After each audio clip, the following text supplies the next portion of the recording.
by Pam Bondi, which follows up a September 25th memo from President Trump going after the political left in the wake of the Charlie Kirk shooting, justifying surveillance. It's justifying investigation, infiltration, all types of measures to literally lock people up. I think that a lot of people view this as, well, the Trump administration says this and they say this and that, they just designate people as this and it doesn't mean anything. This is the Department of Justice. All the three-letter agencies from the FBI on down to all directives going to your local police department are going to use this as a guideline on how to legally detain people, arrest people, and put people behind bars for certain political ideologies, including but not limited to anti-capitalism, radical gender ideology, hostility to traditional families, towards traditional views. How do you even describe that? That's a free speech issue. Anti-American sentiment, that can be defined many ways. Mass rioting and destruction in our cities. You know what they define as mass rioting and destruction in our cities? The protests against ICE in Los Angeles earlier this year. It's over ICE literally snatching people off the street. The George Floyd protests, criminal justice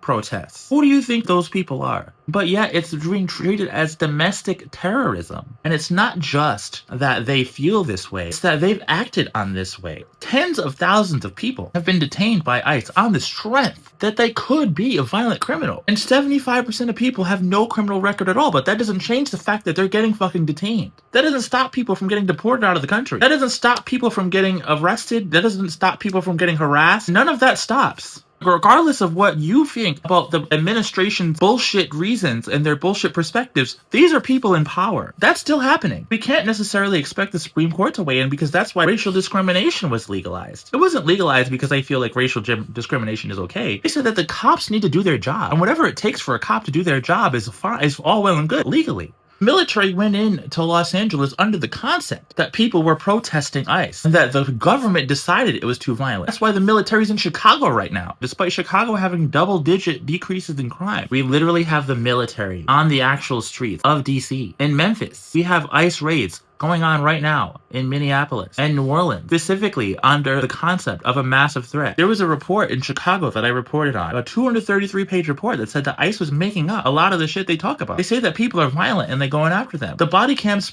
show that that's not true. The government has been doing collateral arrests under this administration, which means they're widespread rounding people up and then trying to charge them after the fact. They've been using blank warrants, okay, to get into people's places. But the government's the government. They make the report. It is what it is. What I say, who are you going to trust? And in the legal system, you trust the police. And I'm telling you that the literal police themselves, from a national directive, are saying that you're problematic and you're a domestic terrorist just for impeding law enforcement, just for opposition to law enforcement, just for extreme views. If you are ideologically aligned, you could be considered an extremist.